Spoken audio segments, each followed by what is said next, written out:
ಇದು ಯುದ್ಧ ವಿರಾಮ ಆಗಿದೆ ಅಂತ. ಇದು ನಿಜಾನ ಇಲ್ವಾ ಗೊತ್ತಾಗ್ಬೇಕಲ್ಲ ನಮಗೆ. ಯಾವತ್ತೂ ಕೂಡ ಈ ಬೈಲ್ಯಾಟ್ರಲ್ ಇಶ್ಯೂನ ನಾವು ಅಂತಾರಾಷ್ಟ್ರೀಯ ವೇದಿಕೆಯಲ್ಲಿ ನಾವು ಚರ್ಚೆ ಮಾಡಕ್ ಹೋಗಿಲ್ಲ. ಏನಿದ್ರು ಕೂಡ ನಾವೇ ಬಗೆಹರಿಸ್ಕೊಂಡಿದೀವಿ. 4 ಸರಿ ನಾವೇ ಯುದ್ಧ ಮಾಡಿದೀವಿ, 4 ಸರಿ ಕೂಡ ನಾವೇ ಜಯಶೀಲರಾಗಿದ್ದೀವಿ.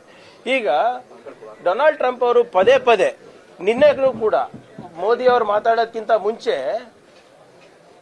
1 ತಾಸು ಮುಂಚೆ ಅವರೇ ಪ್ರೆಸ್ ಸ್ಟೇಟ್ಮೆಂಟ್ ಕೊಟ್ಟಿದ್ದಾರೆ. ನಾನು ಮಧ್ಯಸ್ಥಿಕೆ ವಹಿಸಿದೆ, ಅವ್ರಿಗೆ ಬುದ್ಧಿವಾದ ಹೇಳಿದೆ, ಇದು ಆರ್ಥಿಕವಾಗಿ ನನಗೆ ನಷ್ಟ ಆಗುತ್ತೆ, ನನ್ನ ಮಾತು ಕೇಳಿ ನಿಮ್ಮ ಜೊತೆನೂ ನಾವು ವ್ಯಾಪಾರ ಮಾಡ್ತೀವಿ, ಅವ್ರ ಜೊತೆನೂ ವ್ಯಾಪಾರ ಮಾಡ್ತೀವಿ, ಅದಕ್ಕೆ ನಿಲ್ಲಿಸಿ ಅಂದಿದ್ದಕ್ಕೆ ಇವತ್ತು ಮೋದಿ ಅವರ ಮಾತು ಕೇಳಿ ನಿಲ್ಲಿಸಿದ್ದಾರೆ ಅಂತ. ಈಗ ಡೊನಾಲ್ಡ್ ಟ್ರಂಪ್ ಅವರು ಹೇಳ್ತಾರೆ ನನ್ನಿಂದ ಆಗಿದೆ ಅಂತ. ಪಾಕಿಸ್ತಾನ ಪ್ರಧಾನಮಂತ್ರಿಗಳು ಪಾರ್ಲಿಮೆಂಟ್ ಅನ್ನ ಕರೆದಿ ನಾವೇ ಜಯಶೀಲರಾಗಿದ್ದೇವೆ ಅಂತ ಘೋಷಣೆ ಮಾಡ್ತಾರೆ.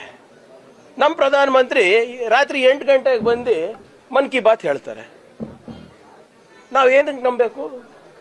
ನಾವು ಕೇಳ್ತಾ ಇರೋದೇನು, ಆಲ್ ಪಾರ್ಟಿ ಮೀಟಿಂಗ್ ಅಟೆಂಡ್ ಆಗಿ ಅಂತ. ಅಟೆಂಡ್ ಆಗಿ ನಮ್ಗೆಲ್ಲರಿಗೂ ಹೇಳಿದ್ರೆ ನಾವು ಒಪ್ತಾ ಇದ್ವಲ್ಲ? ನಾವೇನಾದ್ರೂ ಅವರ ನಿರ್ಧಾರಕ್ಕೆ ನಾವು ತದ್ವಿರುದ್ಧವಾಗಿ ನಡ್ಕೊಂತ ಇದ್ವಾ? ಬಹಳ ಸ್ಪಷ್ಟವಾಗಿ ಹೇಳಿದೀವಿ, ರಾಷ್ಟ್ರದ ಹಿತಾಸಕ್ತಿಗೋಸ್ಕರ ನಾವು ಸಂಪೂರ್ಣವಾಗಿ ನಿಮ್ಮನ್ನ ಬೆಂಬಲಿಸ್ತಾ ಇದ್ದೇವೆ, ನಿಮ್ಮನ್ನ ನಾವು ನಂಬಿದ್ದೇವೆ. ನಮ್ಮನ್ನ ಯಾಕೆ ನಂಬ್ತಾ ಇಲ್ಲ ನೀವು?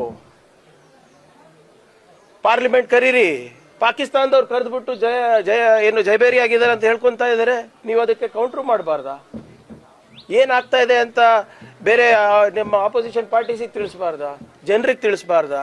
ಈ ಯುದ್ಧ ವಿರಾಮದ ಏನು ನಿಯಮಾವಳಿಗಳು ಏನಿದೆ, ಯಾಕೆ ನಿಲ್ಸಿದ್ದಾರೆ? ನಮ್ಗೆ ಅಡ್ವಾಂಟೇಜ್ ಇತ್ತಲ್ವಾ? ನಿಮ್ಮ ಬಾಡಿಗೆ ಭಾಷಣಕಾರರು ಕರಾಚಿ ಆಕ್ಯುಪೈ ಮಾಡಿದ್ದಾರೆ, ಇಸ್ಲಾಮಾಬಾದ್ ಆಕ್ಯುಪೈ ಮಾಡಿದ್ದಾರೆ, ಕರಾಚಿ ಪೋರ್ಟ್ ನ ಧ್ವಂಸ ಮಾಡಿದ್ದಾರೆ, ಏನೇನ್ ಪ್ರಧಾನಮಂತ್ರಿ ಅವರ ಮನೆ ಬಾಗ್ಲಿಗೆ ಹೋಗಿ ಮುಟ್ಟಿದ್ದಾರೆ ಅಂತ ಎಲ್ಲ ಹೇಳ್ಕೊಂಡಿದ್ರಲ್ರಿ. ಅದೇನದು ಕರೆಕ್ಟ್ ಆಗಿ ಹೇಳ್ಬೇಕಲ್ಲ. ಸತ್ಯಾಂಶ ಏನಿದೆ? ನೀವ್ ಹೇಳೋದು ಕರೆಕ್ಟಾ? ಟ್ರಂಪ್ ಹೇಳೋದು ಕರೆಕ್ಟಾ? ನಿಮ್ಮ ಪಾಕಿಸ್ತಾನ ಪ್ರಧಾನಮಂತ್ರಿ ಹೇಳೋದು ಕರೆಕ್ಟಾ? ನಿಮ್ ಬಾಡಿಗೆ ಭಾಷಣಕಾರರು ಹೇಳೋದು ಕರೆಕ್ಟಾ? ಸೋಷಿಯಲ್ ಮೀಡಿಯಾದಲ್ಲಿ ಯುದ್ಧ ನಡೆಸಿದ್ದೀರಾ ನೀವು? ನಮ್ದು ಡಿಮಾಂಡ್ ಬಹಳ ಸಿಂಪಲ್ ಇದೆ, ನಾವು ನಿಮ್ ಜೊತೆ ಇದ್ದೀವಿ. ನೀವು ನಮ್ಮ ದೇಶದ ಹಿತಾಸಕ್ತಿ ಕಾಯ್ಲಿಕ್ಕೆ ಏನ್ ನಿರ್ಣಯ ತಗೋತೀರಾ, ಅದು ಏನು ಕದನ ವಿರಾಮನೇ ಇರಬಹುದು, ನಿಮ್ ಜೊತೆ ಇದ್ದೀವಿ. ಆದ್ರೆ ಏನ್ ಆಗ್ತಾ ಇದೆ, ಹೇಗಾಗ್ತಾ ಇದೆ ಸ್ವಲ್ಪ ದಯವಿಟ್ಟು ಜನರಿಗೆ ತಿಳಿಸಿ. ಜನರಿಗೆ ದಾರಿ ತಪ್ಪಿಸೋದಲ್ಲ. ಮೋದಿ ಸ್ಪೀಚ್ ಮಾಡೋದಕ್ಕಿಂತ ಮುಂಚೆ ಡೊನಾಲ್ಡ್ ಟ್ರಂಪ್ ಟ್ವೀಟ್ ಮಾಡಿರ್ತಾರೆ ಸರ್, ನಾವು ವ್ಯಾಪಾರ ನಿರ್ಬಂಧಿಸ್ತೀವಿ ನೀವು ಒಪ್ಪದೇ ಇದ್ರೆ ಅನ್ನೋ ಕಾರಣಕ್ಕೆ. ಅದೇ ಹೇಳ್ತಾ ಇರೋದಲ್ಲ ಇವ್ರೆ. 2 ದಿನದಲ್ಲಿ 3 ಬಾರಿ ಅವ್ರು ಹೇಳ್ತಾ ಇದ್ದಾರೆ ನನ್ನಿಂದ ನಿಂತಿದೆ, ನನ್ನಿಂದ ಯುದ್ಧ ವಿರಾಮ ಆಗಿದೆ, ನಾನು ಇದು ಆರ್ಥಿಕವಾಗಿ ನಾವು ಅವ್ರಿಗೆ ಸಹಾಯ ಮಾಡ್ತೀವಿ ಅಂದ್ರೆ ಏನು ಆಮಿಷ ಕೊಡ್ತಾ ಇದಾರ? ಆಮೇಲೆ ನಾವು ಹೇಳ್ತಾ ಇದೀರಲ್ಲ ಪದೇ ಪದೇ, ಇಂಡಿಯಾ ಮತ್ತೆ ಪಾಕಿಸ್ತಾನಿಗೆ ಹೋಲಿಕೆ ಯಾಕೆ ಮಾಡ್ತಾ ಇದ್ದಾರೆ ಇವರು? ನಮ್ಮ ಆರ್ಥಿಕ ಪರಿಸ್ಥಿತಿ ಏನಿದೆ, ಇವರ ಆರ್ಥಿಕ ಪರಿಸ್ಥಿತಿ ಏನಿದೆ? ಇವ್ರ ವಿದೇಶಾಂಗ ನೀತಿನೇ ಸಂಪೂರ್ಣವಾಗಿ ವಿಫಲ ಆಗಿದೆ. ಅವ್ರಿಗೆ $2 ಬಿಲಿಯನ್ IMF ಲೋನ್ ಸಿಕ್ಕಿದೆ ಅಲ್ಲ, ಹೆಂಗ್ ಸಿಕ್ತು?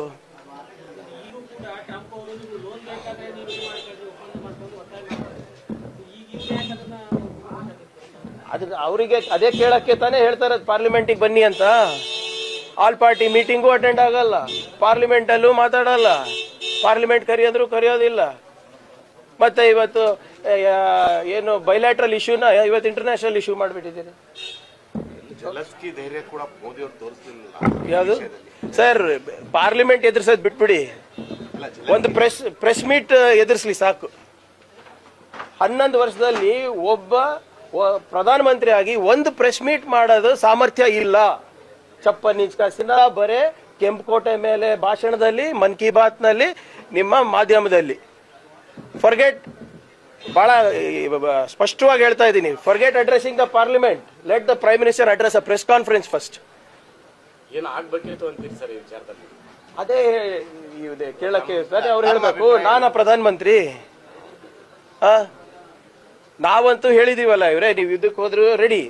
ನೀವೇ ತಾನೇ ಹೇಳಿದ್ದು, ನಾವು ಕರಾಚಿ ಬಾಗಿಲು ತಟ್ತೀವಿ, ಇಸ್ಲಾಮಾಬಾದ್ ತಟ್ತೀವಿ, ಅಖಂಡ ಭಾರತ ಕನಸು ನನ್ಸಾಗಕ್ಕೆ ಪ್ರಾರಂಭ ಆಗಿದೆ ಅಂತ ನೀವು ತಾನೇ ಹೇಳಿದ್ದು. ನಾವು ಹೇಳಿದ್ದು ಯಾಕೆ ನನ್ಸಾಗ್ತಾ ಇಲ್ಲ ಸ್ವಾಮಿ ಅಂತ ಕೇಳ್ತಾ ಇರೋದು ಅಷ್ಟೇ. ನಾವು ಇನ್ನೇನಿದ್ರು ಮಾತುಕತೆ ಬರೀ ಪಿಒಕೆ ಬಗ್ಗೆ ಮಾತ್ರ ಅಂತ ಮಾತಾಡಿ ಸ್ವಾಮಿ, ಎಲ್ಲರೂ ಮಾತಾಡಿ. ಆದ್ರೆ ಪಾರ್ಲಿಮೆಂಟ್ ನಲ್ಲಿ ಹೇಳಿ ಏನೇನ್ ನಡೀತಾ ಇದೆ ಅಂತ. ನಿಮ್ಗೆ ಸಂಪೂರ್ಣವಾಗಿ ಬೆಂಬಲ ಮಾಡ್ತೀವಿ. ಎಲ್ಲೋದ್ರು ಆತಂಕವಾದಿಗಳು? ಎಲ್ಲೋದ್ರು? Where are those 4 people? 250 kilometre ಒಳಗಡೆ ಬಂದು 26 ಜನವನ್ನ ಕೊಲೆ ಮಾಡಿ ಎಲ್ಲೋದ್ರು? ದೇಶದ ಒಳಗಡೆ ಬಂದ್ರ, ಹೊರಗಡೆ ಬಂದ್ರ? ಏನ್ ಅಷ್ಟು ಪೋರಸ್ ಇದೆಯಾ ನಮ್ಮ ಬಾರ್ಡರ್ಸ್? ಎಲ್ಲೋದ್ರು ನಿಮ್ಮ ಅಜಿತ್ ದೋವಲ್, ಜೇಮ್ಸ್ ಬಾಂಡ್, ಎಲ್ಲೋದ್ರು ನಿಮ್ಮ ಅಮಿತ್ ಶಾ ಅವರು?